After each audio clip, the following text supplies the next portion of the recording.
Good evening, everybody, and thank you so much for joining Simania Clinic today. We are currently doing a Getting Unstuck series. So, the Getting Unstuck series is very close to our hearts because we're interested in the condition of mental health in centers of learning. On the panel today, we've got Dr. Libeko, we have Neferti Jade, and our esteemed speaker, Laurie Ham Novella. Laurie Ham completed her bachelor's degree in psychology at the University of Venda, of which she was on the Vice Chancellor's Excellence Awards for several years. She has experience in counseling. She is passionate about counseling and volunteers some of her time at various hospitals.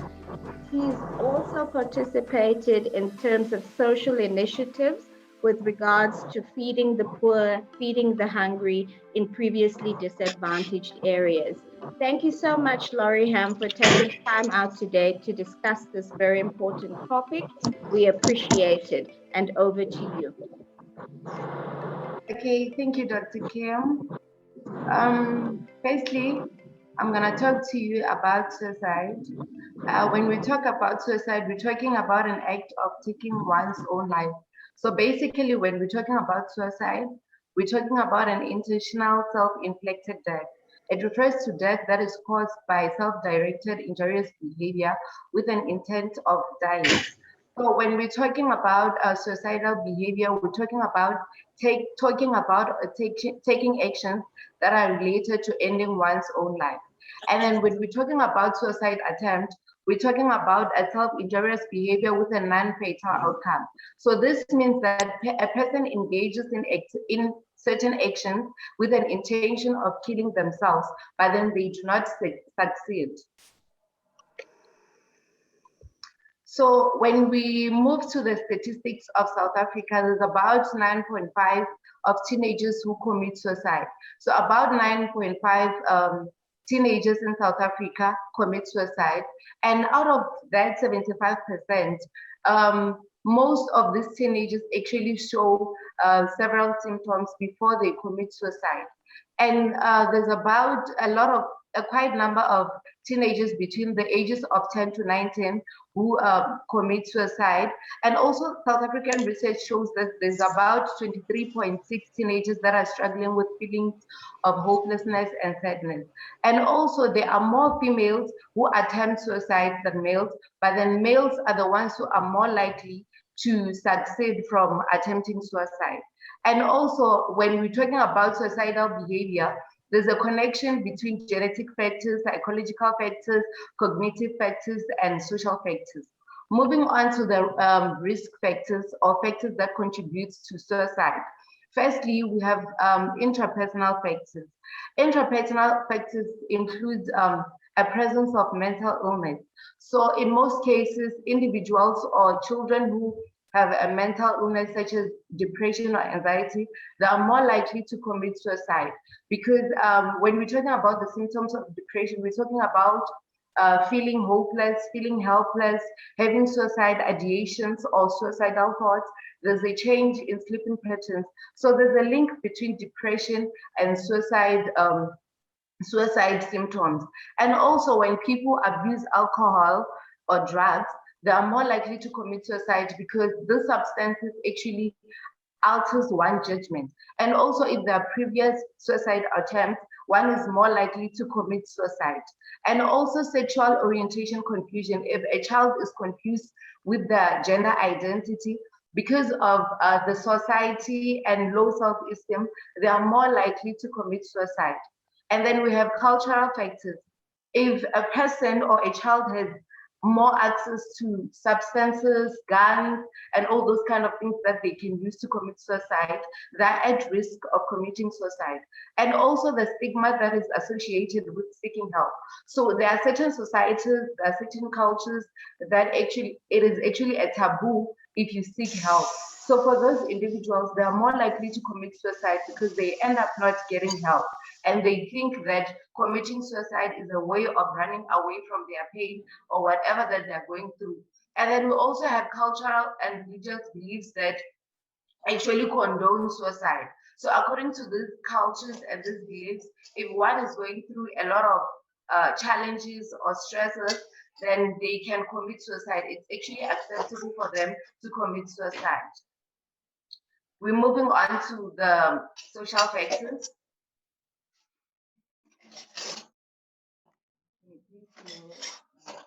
We have social factors. So in most cases, children who grow up in families that are dysfunctional, they are more likely to commit suicide. For example, if there is a marital dispute, if there are conflicts between parents, if there's violence within the family, or maybe you could find that the father is abusing the mother, or the mother is abusing the father, or the child is directly experiencing the abuse, they are more likely to commit suicide. Also, if these children are rejected by their friends, bullying.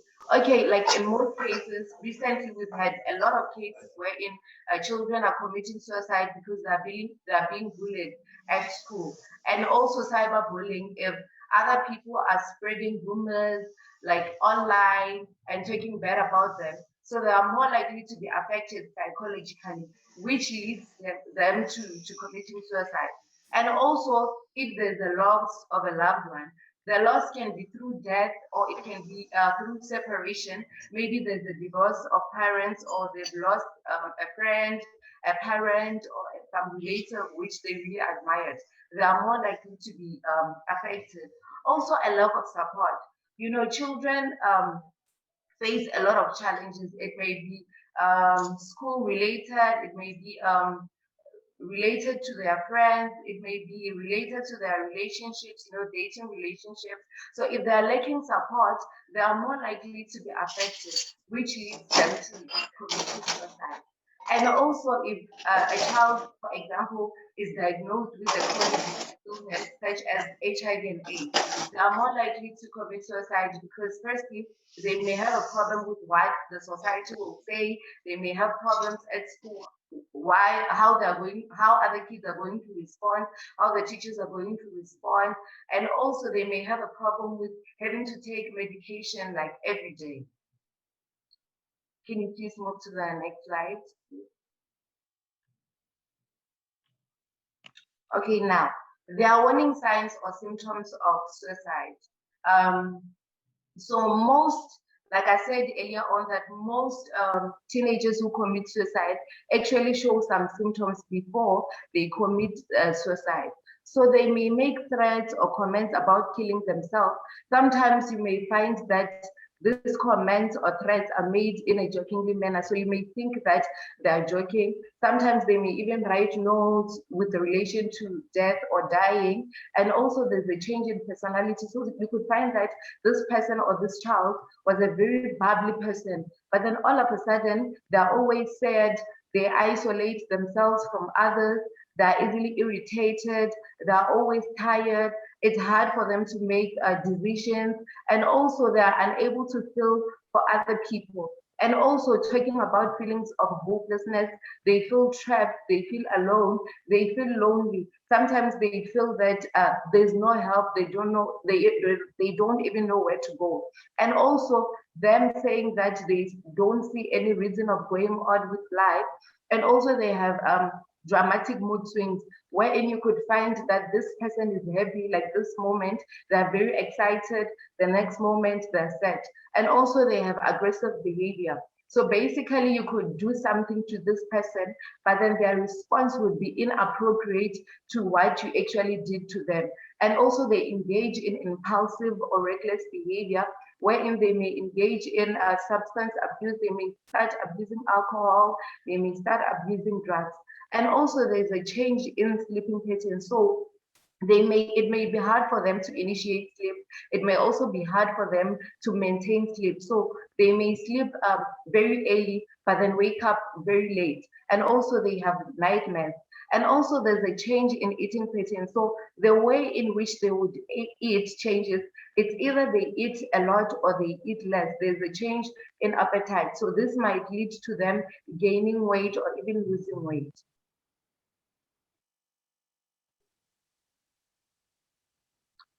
Now, what can family and friends do to reduce suicide? So there are quite a number of things that family and friends can do to help these teenagers. Firstly, we have to learn to talk to those teenagers in a way that is very calm and non-judgmental. So basically, if we talk to them or we recognize or realize that they're having challenges or they're having problems, we have to learn to talk to them in a way that is very calm and understanding. Also, we have to encourage them to seek professional help, explain the importance of managing the symptoms. For example, if we realize that a child is going through a lot, we have to talk to them in a way that is very understanding. If they learn that we understand them and we're not judging them, they are more likely to listen to us, to go seek for help. And also we have to let the child know that we love them. Sometimes we think that because of our actions, our children know that we love them. But sometimes it's very important for us to assure them, talk to them, you tell them how much they mean to you, tell them how important they are. Also, friends and family have to prioritize talking to children in a way that is very positive. And also, when we're talking to them, we have to make sure that we listen to them without interrupting them. And also, we should make sure that their well-being is our priority. We don't judge them at all times. And we also have to notice the warning signs. As soon as we know of these warning signs, we are more likely to be able to help them, and we are more likely to support them. Also, family, especially family parents, they have to limit access to guns, prescription pills, and illegal drugs, because especially for children, they are more likely to use pills. Wherever they find pills, they just overdose them. Next slide, please. Okay, what can schools do to mitigate suicide? So also schools play a huge role when it comes to them helping children. So when it comes to schools, they should make sure that they find mental health care providers that have cases or experiences when it comes to suicide patients. For example, there are trauma counselors, there are psychologists who deal with a lot of suicide cases. So schools could actually talk to them in order for them to come to the schools and do presentations, and also maybe do a suicide risk assessment. And also they should implement programs that deal with suicide prevention. So it's more like teaching about suicide. So teachers and other school members or staff members, they may be taught about the warning signs so that they may be able to help other children when they see this warning signs. Because now if the staff members know about the warning signs or the symptoms of suicide, they're able to talk to those children and then refer the students to the nearest clinic or hospital. And also they may be able to inform the parents and also let them know that we have this kind of a problem with the child. And also in school, there should be people who are taught or who are psychoeducated about suicide in general, so that the more they have knowledge when it comes to suicide, it's the more they'll be able to help other people. Now we have prevention of suicide. Firstly, we have counseling. Counseling can be provided in various hospitals. We have trauma counselors, we have psychologists that can help us.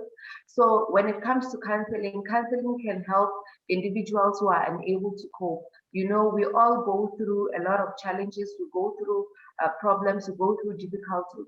So when people go for counseling, they're able to be taught on how to go through their stresses, and they're able to express their emotions. They're able to talk about things that they're not able to talk about with other people that they interact with in our day-to-day basis. And also, when we go for counseling, it helps individuals to replace negative beliefs that they have and replace them with positive ones. And then number two, we have medication. So for people with mental illnesses such as depression, medications such as antidepressants could help to alter the symptoms, which can help to reduce suicide ideations that leads to suicide. And then we also have lifestyle changes. So one of the things that people can do to reduce suicide is to change their lifestyle. So people can avoid overusing alcohol and drugs, because these things affect us in a negative way, and also they affect our judgment. So people should avoid using alcohol and drugs, and also exercising. It helps a lot because it also stimulates the production of certain brain chemicals that actually help us to be more relaxed and happier. And also people should make sure that they have enough sleep, they sleep well at all times. So in conclusion, when teenagers commit suicide, or when they attempt suicide, it's because they're trying to run away from whatever that they're going through, or whatever challenge that they're going through. They think that there is nothing that they can do to solve their problem. So basically, it's because they have poor coping strategies. So according to them, or they believe that the only thing that is available for them is taking away their lives. So it's important as parents at home to make sure that we reduce conflicts, we reduce abuse, we reduce traumatizing these children, because at the end of the day, they get affected psychologically. And if ever these things are reduced, like the traumas, the conflict that we put them through, it means that the suicide rates, even at school, they will be reduced. And also things such as bullying, if they can be dealt with at school, then it means that the suicide rate will be reduced.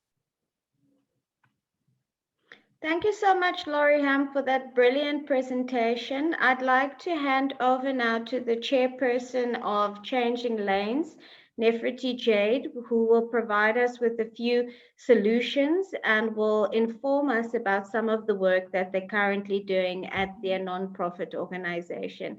Thank you so much, Nefertiti.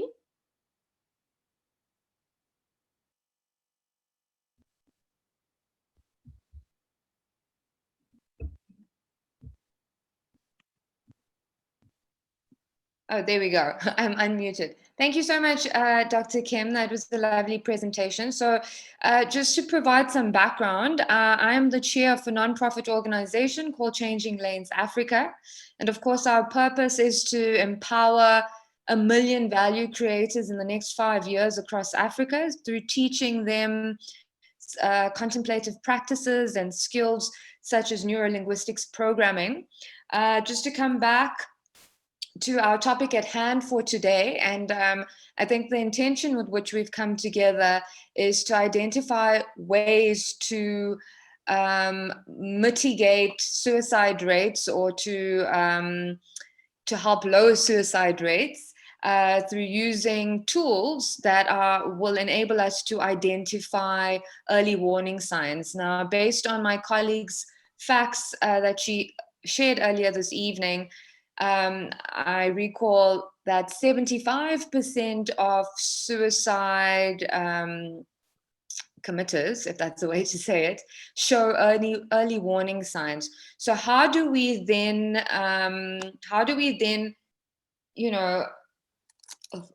are able to pick up these warning signs? For me, self-awareness is absolutely critical. Changing Lanes has embarked on an initiative to train and resource teachers across South Africa so that they are able to identify these warning signs, because they spend a lot of contact time with kids. Now, before we understand, or before we go any further, I just want to iterate, or I just want to actually express what specifically is suicide, in my opinion. In my humble opinion, suicide is a symptom of a deeper underlying cause, which through my practice and through my teachings and what I teach and share, a feeling of stuckness is kind of more the underlying cause of suicide. So how do we identify that? If I'm saying that stuckness is the root cause of suicide, how do we help someone we care about and open them towards their true self and let change help mitigate the feeling of stuckness? So many of you, especially those who have or have had the privilege of interacting with children, can relate to this idea of trying to instill change and growth. As a parent or as a teacher, you probably know that children don't do well when you try to criticize them or control them or make them feel less than their behavior. So, of course, how would we try to stop it? We would firstly build sensory acuity, identify these early warning signs through actually being more self-aware. Because when we're self-aware with ourselves, we begin to be self-aware with others. We know that children grow and evolve, and they become their very best expressions of themselves when they teach them when we teach them to listen to themselves. So a lot of the time what happens is, through the dailiness of life, there's so many pressures. There's social media pressure, there's pressure at school to compete, and these children fall into a pattern of thinking that is repetitive towards a downward cycle. So if we are able to, just even by identifying their demeanor, are they more hunched? You would notice in NLP teaches that when children or when anybody in particular is accessing a feeling part of themselves, they have a tendency to look down. You can ideally see somebody that is depressed. They tend to have a lower demeanor. They tend to be looking down or looking sad.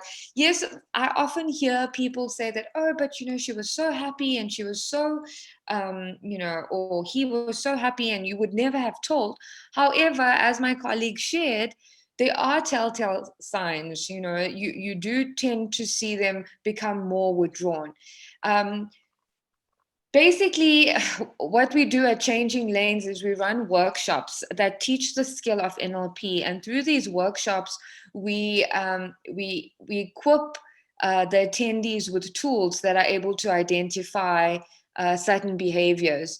So what I would do, and for the purposes of time and just kind of rushing through it, I would advise any listener, anybody that feels that they need help, land on the Simanye Clinics or Changing Lanes Africa social media page and request the attendance of a workshop and come and learn these tools.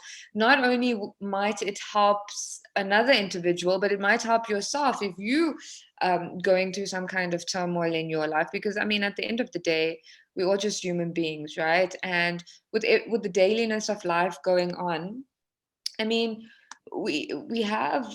sometimes often on a roller coaster of emotions. So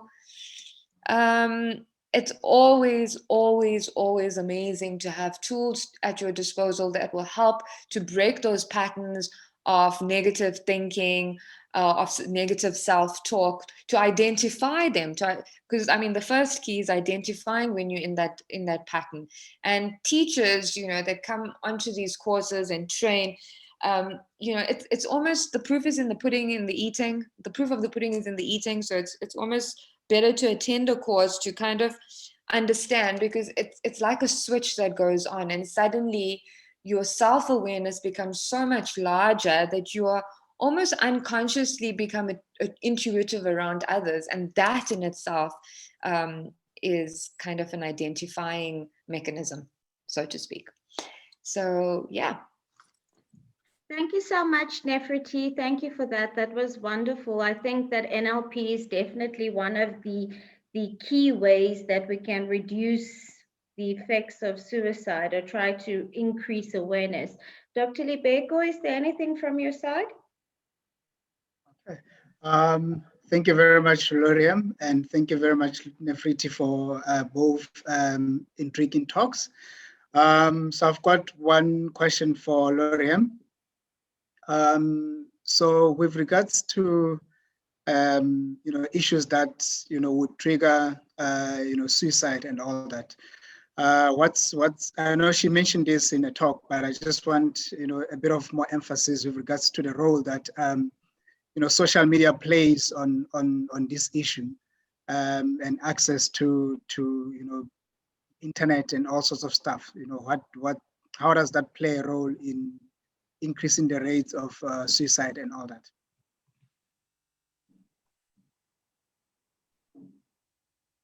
Okay, thank you. Firstly, we have things such as like cyberbullying, wherein other students may actually post private information of this individual. For example, talking about a gender identity, you could find that this person, maybe they identify as gay, and then now other people are posting about it, laughing about it. Sometimes it's not even about that, even posting maybe somebody was doing something and a video was taken, and then now they start posting that video. It may affect them, thinking that, okay, how are people thinking about me now? Why do they think about me? What are they saying about me? It may affect them, and it lowers their self-esteem. And then sometimes even when they are watching on the news and they are watching like the incident that happened in Limpopo, somebody committed suicide due to being bullied. Now they may think as well, okay, so if I'm being bullied or something like that, this is happening to me, I can actually turn to suicide in order to run away from my problem. So sometimes they copy, because children can copy behavior. There's this thing that is called learned behavior. Children learn behavior. So sometimes they may think it's a way of coping. Okay, so one more question, Laurie. So as parents, we normally, want to live, our dreams through our children, or, we want our kids to achieve, a little bit more than we have achieved. And this really puts a lot of pressure on the kids. What's the impact of such, expectations as parents, more so coming from parents or close family relatives? Okay, firstly, what parents and relatives have to know is that we are all different in our own ways. We're all special in our own ways. And, sometimes you could find that a child, for example, a child is very slow, maybe at school. Now they are not performing like other kids. And you find that a parent is comparing their child with their neighbor or their friend. It affects them, because you could find that firstly, that child is trying so hard to study. They don't sleep at night. They wake up very early to make sure that they are focusing on their books. But then when they go and write, you find that when the results come back, they are low. Now, as a parent, you see that your child is not performing well. You start shouting, you start comparing your child and doing all that. It affects them, especially for those who, that's why parents have to be psychoeducated when it comes to intellectual disability and learning disabilities, because there are other children who have intellectual disabilities, they have learning disabilities, but then their parents are not aware of that. Therefore, when children get low grades, their parents shout at them and they are not understanding. They judge them before they get to understand what is really going on, because you could find that they are performing very low because of whatever that is going on in their home environment. The very same parent who is comparing the child is the very same parent that is affecting the child. Thank you so much, Laurie. I see that Jay has a question for Nikki. Jay from Cape Town. Hi, I can't see the question. Sorry, Kim. All right, I'm not sure, it's not coming up. Jay? I'm here, how are you? Good, thank you. The question in regards is to NLP, how maybe teachers or influencers can maybe use easy ways of learning NLP, or using some simple ways to get closer to the heart and soul of a child when they feel something is wrong.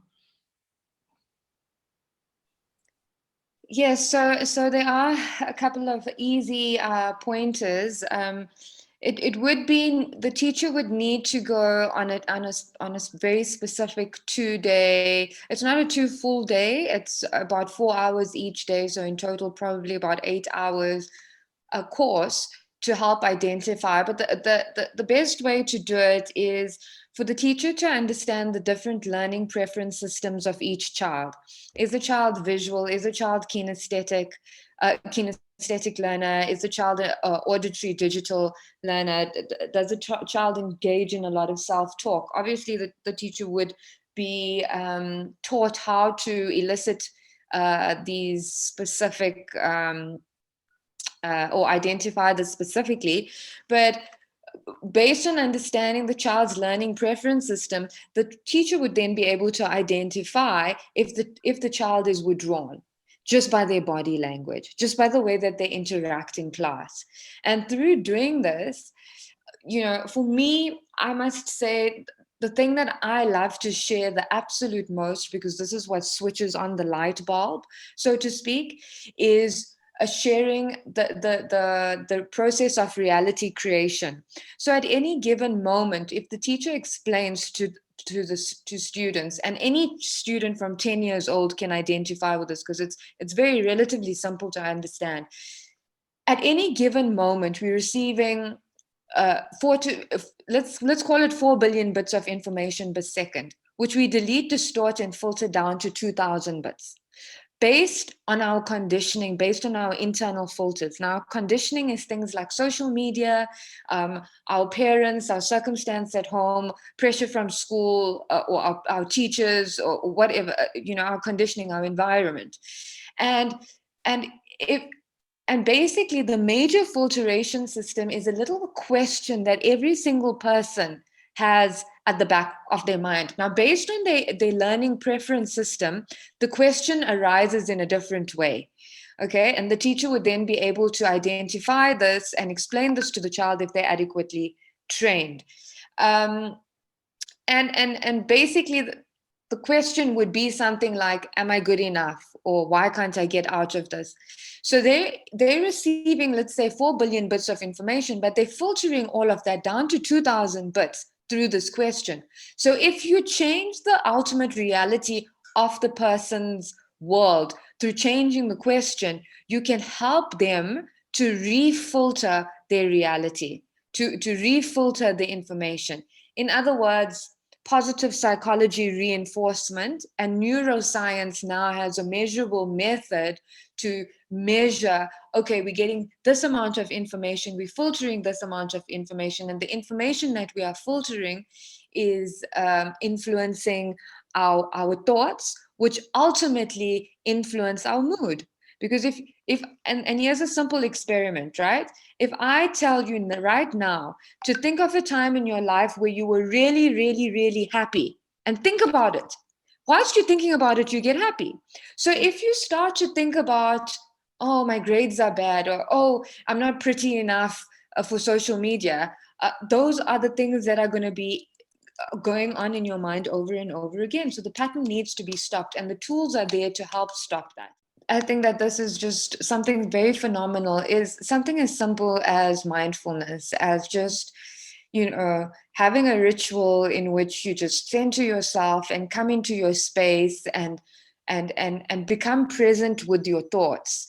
And when you catch yourself having a negative downward spiral thought, just by merely catching it, you are interfering with the process of it carrying on. So that means you can kind of stop it. And these are just such simple techniques, and it's so available. I mean, you can just Google positive psychology, NLP, those kind of simple things. But more than that, come on a course with Changing Lanes. It'll change your life. It'll change your world completely. I hope that answers your question, Jay. Thank you so much, Nefertiti. Laurie Ham, is there any responses from you as to what else could be done at schools? What sort of help are teachers looking for, or school children, that we could potentially provide them with?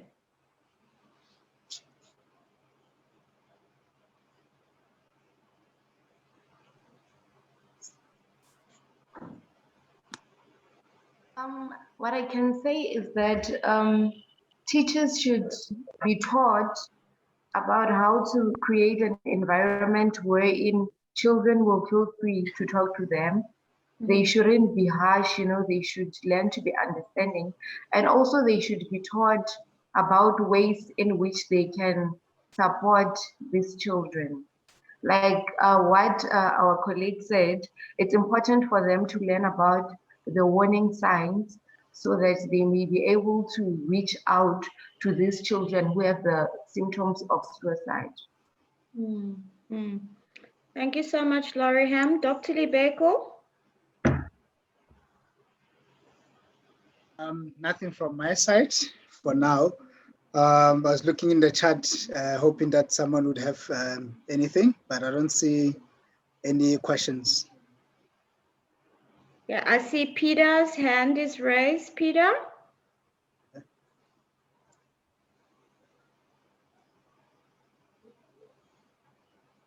Hi, can you hear me? Yes, we can hear you. We can hear you.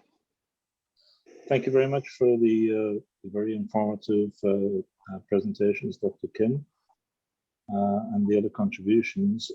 I got very late notice of this seminar, so apologies I didn't get a lot of chance to prepare. But it's a subject that's very close to my heart. I have two questions, or two parts maybe to the same question. The first is when you look at the WHO stats, and in particular when you look at South Africa and the African continent, suicide ranks, yes, in the top 10, but well down in terms of the unfortunate cause of death. So I'm interested as to why you have a particular focus in this area. I'm very glad you have that. I'm very interested in your motivations and your reasons for focusing on this area.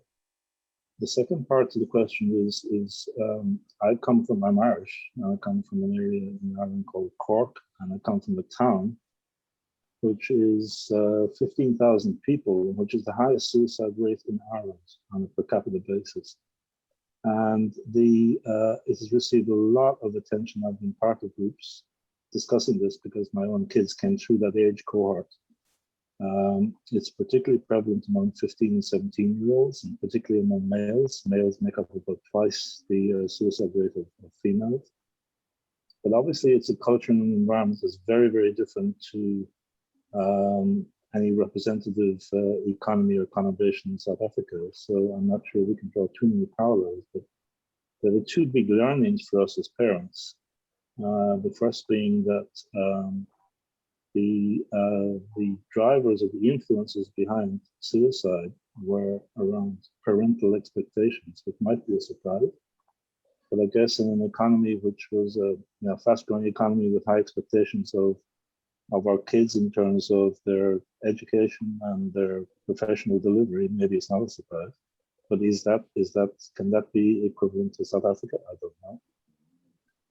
And the second big driver was peer group influences. You mentioned some of them, but being equivalent or being better than my friend, my peer, was a big driver, particularly again amongst males. So they're my two sort of questions or comments, and I'd love to hear some views on that.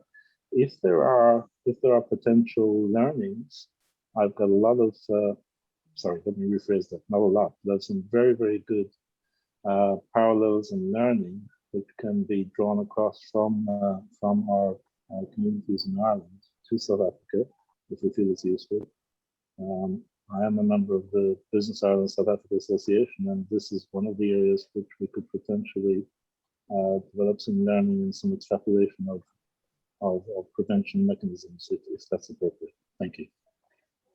Thank you so much, Peter. Laurie Ham, would you like to respond? I heard the second part of the question more than the first part. I'm not sure if you have a response with regards to the peer groups and the parent expectations that have an effect on increasing the suicide rate amongst teenagers.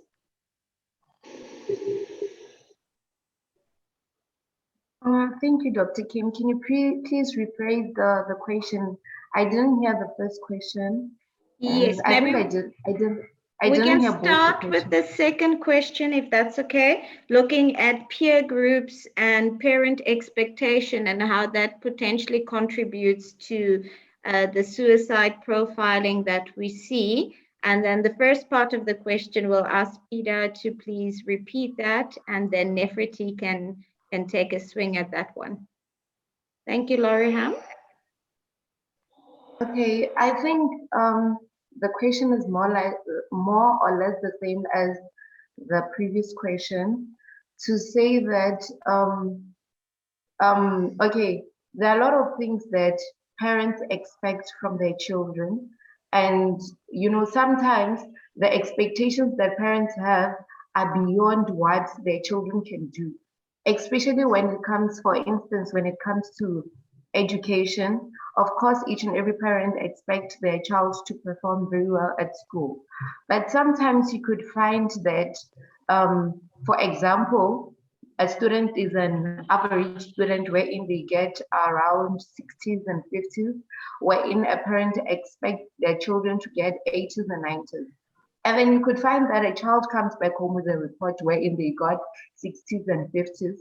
Then the parents start getting angry, shouting at the child, and without even understanding where that child comes from. Because as I said before, that our level of intellectuality are not the same.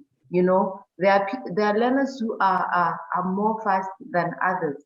And you could find that this parent, that's why I said earlier on that our parents need to be taught about learning disabilities, learning disorders, and those kind of things. And also they have to know that whatever the home environment of a child can affect the child's academic performance. For example, you could find that there's conflict between parents, or the child lost a loved one, a father or a mother or a sister or a friend. And then you find that on top of that, being facing that challenge, the parent expects the child to do well at school. But because they don't have knowledge, they don't understand those things, they shout at this child, they don't support this child. And when it happens like that, children are being affected psychologically. And then in order for them to run away from this pain, or to run away from whatever that the parents are expecting from them, they think of taking away their lives. So basically, a lack of support from parents when it comes to expectation, it can also contribute, because sometimes you find that their expectations is way above what the child can do or what these children can do. Thank you so much, Laurie Ham, for that response. Peter, would you be able to please repeat the first question? Very well now? Can you hear me well? Yeah, we can hear you. It's just a bit low, so we have to concentrate. Okay, okay. I'm sorry. I'm a low-key kind of guy.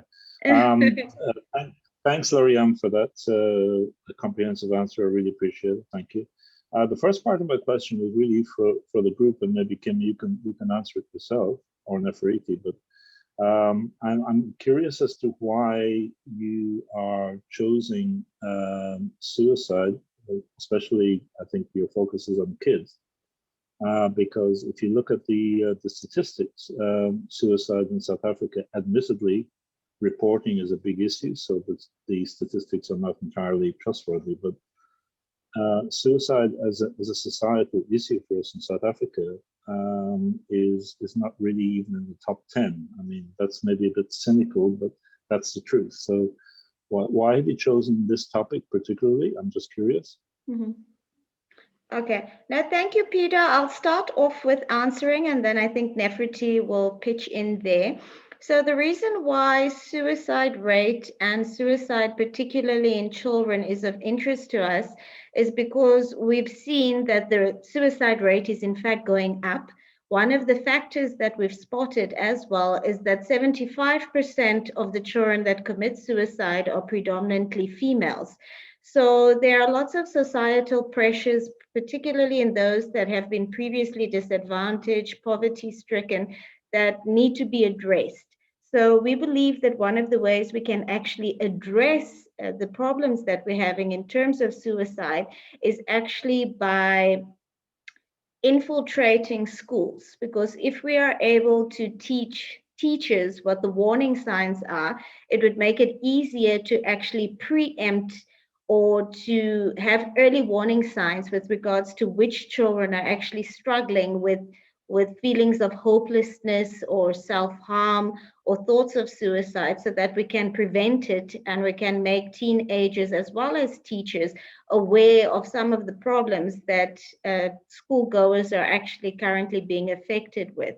One of the key strategies that we're using at the moment, and particularly a strategy that's being used by Changing Lanes, is to train teachers in NLP so that they can better influence the impressionable minds that they deal with every day. And with that said, I would just like Nefertiti to speak a bit more with regards to the call out to teachers in particular, so that they can assist their students better navigate their way forward and to mitigate problems around suicide in schools. Thank you, Kim. So just to sum it all up quickly, I think that this is a topic that's quite close to my heart and Dr. Lamont's heart as well, because for me personally, I've had quite a close encounter with a family member, a niece actually, and so for me, you know, creating awareness around this is critical. Also, just being in the coaching arena, I get to often train C-suite executives, so people that have made it in life, that are climbing the corporate ladder at a very rapid rate, and that want to be better, faster, you know, so always want to be in peak state. And what I often find at that level, you know, even there are a lot of there's a lot of ego that plays up. There's a lot of issues that come into play in one's adulthood, and I'm the person that's always looking for the root cause of the problem to get rid of it, because otherwise you're just putting a plaster over the symptom, right? And when I dig deep and deep and deep and deep and deeper and deeper with the client, what I tend to uncover is that most of the problems occurred in the childhood. So if we are equipping teachers that deal with children, not only are we bringing down suicide rates, but suicide, where suicide is, there you will find depression, there you will find sadness, there you will find unserving emotions. And if we are equipping our educators who handle our children from tender ages to identify negative responses and emotions in children, and through the identification, then equip them with tools that help them with expanded awareness, that help them with almost, I don't know, for lack of a better word, I'm going to say self-development, so that they can navigate the storms of life with more knowing, with more awareness, with more understanding. Then I think ultimately we bring down those problems at high level. You know, when you need a coach, when you're a CEO and you now have to pay $5,000 an hour to a coach to tell you that your problems actually began in your childhood because something silly like "you stupid" was said to you, you know, and you adopted it into your belief system as "I'm not good enough." You know, and that starts the downward spiral. So yes, I hope that answers your question, Pada. Thank you. Yes, it does. Thank you so much, Pada. Mr. Modikwe, who's actually going to be doing the next part of the series, your hand is raised. Any questions from you? Thank you, Kim, and good evening to everyone. Laurie, nice presentation. Nefertiti as well. Thanks for the information about your organization, which I think is doing a fantastic job. My question to Laurie, you mentioned a little bit about parents having to what you call pay attention to kids and whatnot. I understand that the program that the Changing Lanes is trying to do is to focus more on teachers, but parents also are the ones who tend to spend a lot of time with kids. I think if I could recall the case from the one that happened in what you call in Venda, the last one, where as a scholar has committed suicide after being bullied. She actually reported it to the parents, and they didn't take it quite serious of what she was going through. My question is, should parents be faced with situation where they start to notice certain symptoms and perhaps maybe signs of their kids perhaps going through a situation that might lead to suicide? How should they be handling it rather than, because I know parents are stubborn, they want to find a solution first before they could go to the social workers or to go to the therapist and whatnot. What would you advise for parents to actually do in particular to try to address the situation without panicking, if I may put it that way? Thank you so much, Mr. Modikwe. Over to you, Laurie. Okay, thank you for your question. Firstly, parents have to always make sure that they remain calm. You know, sometimes that's why, as I've been saying, that they have to be taught about the fact that childhood adversities or childhood challenges also affect these children. So in order to assist our children, they have to make sure that they remain calm. And also they have to talk about suicidal ideation. Sometimes people are scared to talk about death. Maybe they think that they will preoccupy these children with death. But it's important to ask them if they have maybe suicidal ideation in order for you to know if they're at risk or not. And also these parents have to express concern.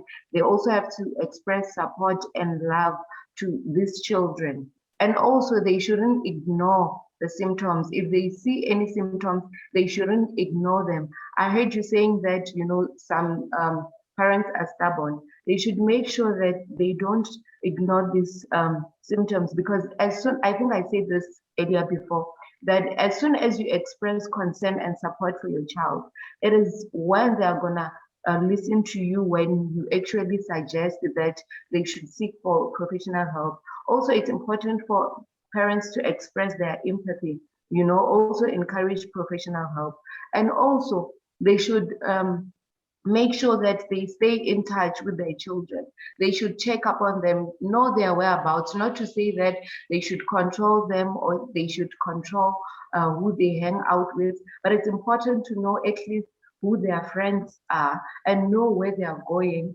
And, you know, those kind of things will help them to track the warning signs, and also it will help them to know what their children are going through. And sometimes it's important for them not to be judgmental. You know, sometimes a lot of parents want to be listened to, but they don't want to listen to these children. So it's important for them to lend them an ear, to not interrupt them. Whenever these children are talking, they should be able to listen to them and empathize. You know, in that way, they will be able to help these children. I don't know if you are answered. Yeah, I think that's that's quite in detail. Thank you very much. Thank you so much, Laurie Ham. Dr. Libeko, would you like to summarize for us? And if there are any other questions from the floor, we will take that as part of the closing remarks. Thank you, Dr. Libeko. Okay.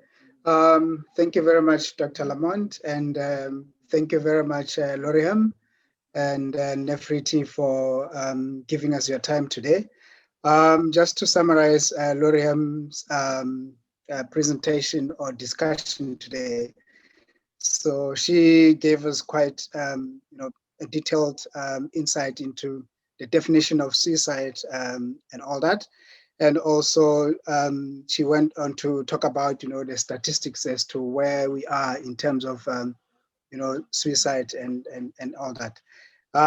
She went on to further talk to us about, the risk factors for, suicide, and there's things like, your personal spaces or the intrapersonal risk factors, as well as socio-cultural risk factors that really put someone at risk for, suicide or suicidal thoughts. Then she gave us quite a nice summary about, the warning signs with regards to, suicide or suicidal thoughts, and also gave us an insight in terms of, what should family and friends do, when they have someone like that in their family, and also a nice detail about, what schools should do, which really Nefriti honed onto that in terms of empowering teachers with regards to being able to handle and deal with issues of suicide in schools. And also, Laurie talked about the prevention strategies such as counseling, medication, as well as lifestyle changes. So those are the important aspects of today's talk. And I think it's important just to reiterate the Nefriti's platform with regards to offering help to anybody who's got issues with regards to any general mental issues and so on. So I think today's talk was today's discussion was really important for a lot of us, taking into consideration issues of COVID-19 and a lot of pressure that it has put on each and every one of us. So I think today's seminar has been quite an important one, and I'd like to plead with each and everyone who's joined us today to join us for the next session as we talk about this series of Unstuck series.